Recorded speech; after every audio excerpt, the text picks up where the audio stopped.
Hey guys, it's Jeremy again. Today we're going to talk a little bit about shop safety. Two things we're going to cover: hand safety, gloves, protecting your eyes. Before we get started, I want to address the name tags.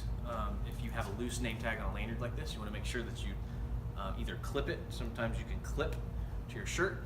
A lot of guys wear it like that. If not, if you have your apron on, tuck it behind, get that out of the way, because that's a common item that's going to get tagged up in your bike while you're working on it. So take care of the name tag before you touch a bike. The second thing I'd mention is make sure you wear an apron. Even if you have a shop shirt, this is a good idea. You don't have to wear it.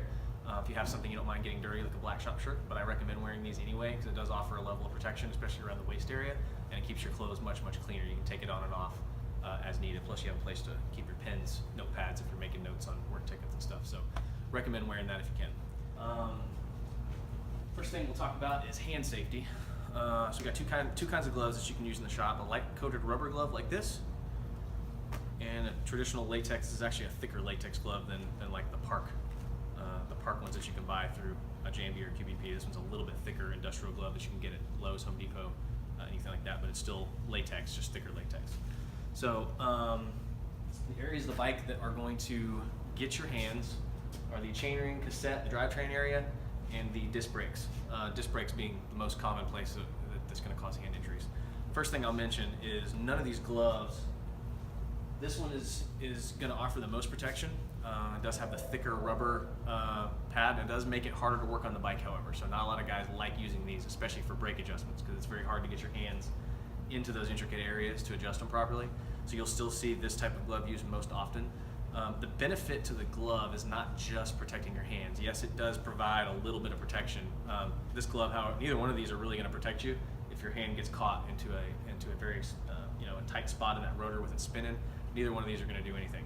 What these do, however, is kind of trick your mind into being extra careful. So I recommend wearing these, even though they may not protect your finger from a good hard slice.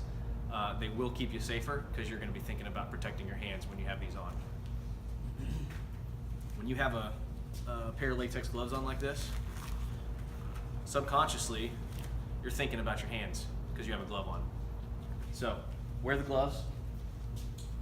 Second thing I'll mention is when this wheel is spinning, there is no reason to ever be adjusting anything on that brake while the wheel's moving. The only thing you should ever be doing with that wheel spinning is looking.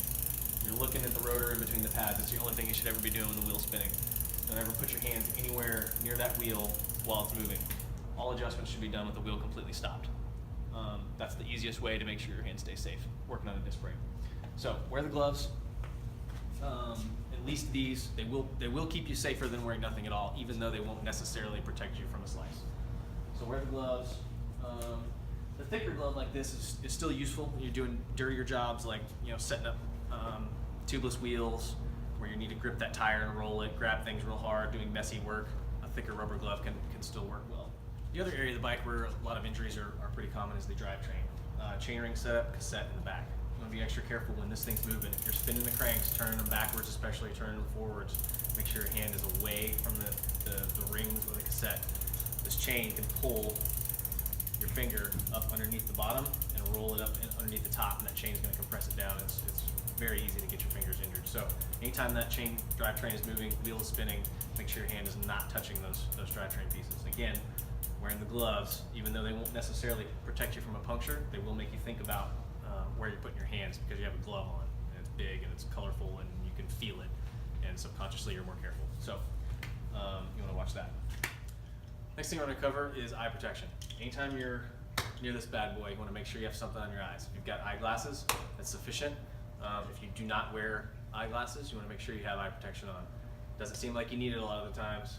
All it takes is one spark in your eye to cause some serious damage. So you want to respect this thing. Really, there's a few places you want to keep up with eye protection too. Another common place or area of the shop that you're going to get eye damage or injury to the eye is going to be working with tubeless setups. I personally have had this happen. If you get a bad bead on a tire, or if you get a tire that doesn't sit right on the rim and it blows off when you're trying to seat it, get it set up tubeless, it can blow solution in your eye. It can blow, in my case, I had a Kevlar bead rip in half and fly off the rim and slap me across the eye. So You want to be careful in a few areas when you're working on a few different things. Tires, any high pressure, anywhere there's air pressure, you want to make sure your eyes are covered. Anytime you're working with a grinder, anytime you're working with power tools, make sure you have something on your eyes.